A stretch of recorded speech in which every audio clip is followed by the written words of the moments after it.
ಬೇಲೂರು ವಿಶ್ವ ಪ್ರವಾಸಿ ತಾಣ. ಬೇಲೂರಿನಲ್ಲಿ ಪ್ರತಿ ವರ್ಷ ನಡೆಯುವ ಹನುಮ ಜಯಂತಿ ಮತ್ತು ಶೋಭಾಯಾತ್ರೆ ಯಾವುದೇ ಅಹಿತಕರ ಘಟನೆಗಳು ನಡೆಯದಂತೆ ಪೊಲೀಸ್ ಇಲಾಖೆ ಕ್ರಮ ವಹಿಸಿದ್ದು, ಇಲಾಖೆಯೊಂದಿಗೆ ಸಾರ್ವಜನಿಕರು ಕೂಡ ಹೆಚ್ಚಿನ ಸಹಕಾರ ನೀಡಬೇಕು. ಎಲ್ಲ ಧರ್ಮಗಳ ಸಾಮರಸ್ಯಕ್ಕೆ ಹನುಮ ಜಯಂತಿ ಊರಿನ ಹಬ್ಬವಾಗಲಿ ಅಂತ ಜಿಲ್ಲಾ ಪೊಲೀಸ್ ವರಿಷ್ಠಾಧಿಕಾರಿ ಮೊಹಮ್ಮದ್ ಸುಜೀತಾ ಕರೆ ನೀಡಿದರು. ಬೇಲೂರಿನಲ್ಲಿ ನಡೆಯುವ ಹನುಮ ಉತ್ಸವ ರಾಜ್ಯ ಮಟ್ಟದಲ್ಲಿ ಖ್ಯಾತಿ ಪಡೆದಿದೆ. ಪೊಲೀಸ್ ಭದ್ರತೆ, ಸಿಸಿಟಿವಿ ಅಳವಡಿಕೆ ಮತ್ತು ಸಮವಸ್ತ್ರದಲ್ಲಿ ಸ್ವಯಂ ಸೇವಕರ ನೇಮಕ ಮೂಲಕ ಯಾವುದೇ ಅಹಿತಕರ ಘಟನೆಗೆ ಅವಕಾಶ ನೀಡಬಾರದು.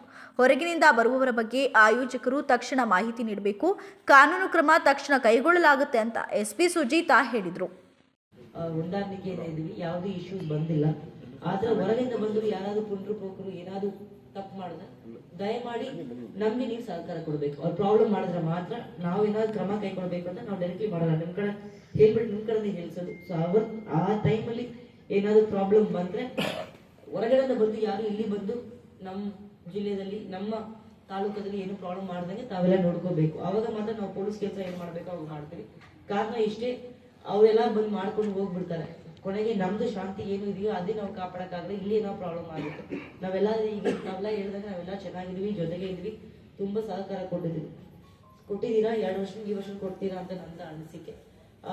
ನಮ್ಗೇನು ರೆಸ್ಟ್ರಿಕ್ಷನ್ಸ್ ಇರಲ್ಲ. ಬಟ್ ನಮ್ಗೆ ಇಶ್ಯೂ ಒಂದು ಹೈವೇ ಏನು ಪಾಸ್ ಮಾಡ್ತಿರೋ ಅವಾಗ ಸ್ವಲ್ಪ ಸಂಚಾರಕ್ಕೆ ನೀವು ಹೆಲ್ಪ್ ಮಾಡಿ. ನಾವು ಟ್ರಾಫಿಕ್ ಸಂಬಂಧಪಟ್ಟಂಗೆ ಸಿಬ್ಬಂದಿಯನ್ನು ನಾವು ಹಾಕ್ತಾ ಇದ್ವಿ. ಎರಡನೇದು, ಹೊರಗಡೆ ಬಂದ ಯಾರು ಅದು ಬ್ಯಾನರ್ ಬಂದು ದಯಮಾಡಿ. ಈ ಸಂದರ್ಭದಲ್ಲಿ ಹಾಸನ ಅಪರ ಜಿಲ್ಲಾ ಪೊಲೀಸ್ ವರಿಷ್ಠಾಧಿಕಾರಿ ಶ್ರೀನಿಧಿ ಅರಸೀಕೆರೆ, ಡಿವೈಎಸ್ಪಿ ಗೋಪಿ, ಬೇಲೂರು ಸಿಪಿಐ ರೇವಣ್ಣನ, ಕರವೇ ಅಧ್ಯಕ್ಷ ಚಂದ್ರಶೇಖರ, ಹಿಂದೂ ಸಂಘಟನೆ ಮುಖಂಡ ಎನ್ಆರ್ ಸಂತೋಷ್, ಕರವೇ ಪ್ರಧಾನ ಕಾರ್ಯದರ್ಶಿ ಅಬ್ದುಲ್ ಖಾದರ್ ಸೇರಿದಂತೆ ಇನ್ನು ಮುಂತಾದವರು ಹಾಜರಿದ್ದರು.